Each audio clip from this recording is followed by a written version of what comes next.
Hi, my name is Heath McConnell, and I would like to share a few of my thoughts with you. If you will just give me a few moments of your time, hopefully you will be blessed and possibly enlightened by what I have to say. What I'm going to talk about is patriotism over partisanship.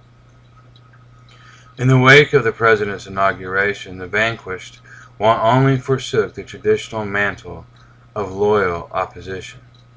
In its stead, they donned the threadbare and tattered robe of the blind antagonist, granting them no solace from the biting winds of defeat.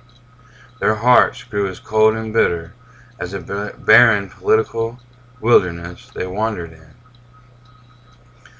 alternately bickering with and consoling their fellow travelers. Consumed by their resentment and disdain, they mocked the president and crowed loudly at every miscue or stumble. Their relentless hate filled the airwaves and the blogosphere with anger born of frustration, humiliation, and defeat. With twisted sneers, they condemned their fellow countrymen, chastising them for their naivety. They wailed and bitterly asked how could they be so foolish? How could they entrust the nation's future to an unqualified and inexperienced ideologue at best, or cynical power-hungry charlatan at worst, they demanded.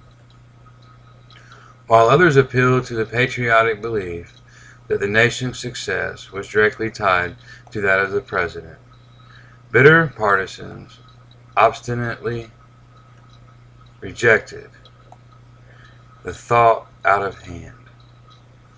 In their zero-sum rationale, any success that their nemesis enjoyed came at their expense, regardless of any positive impact it might have on the nation as a whole.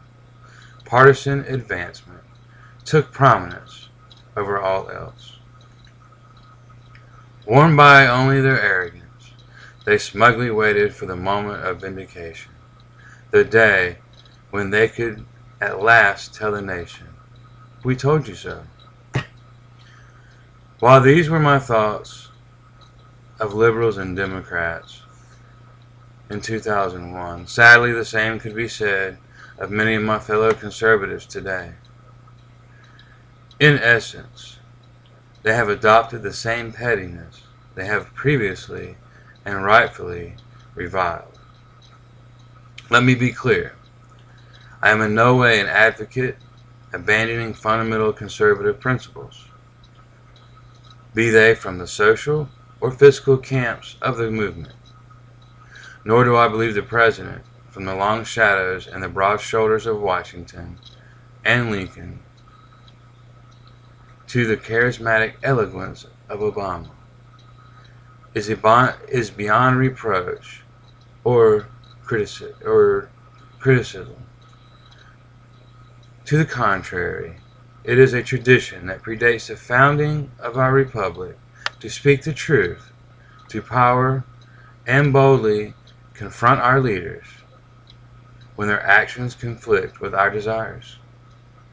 Even more so when they place our common interests and the general welfare in jeopardy.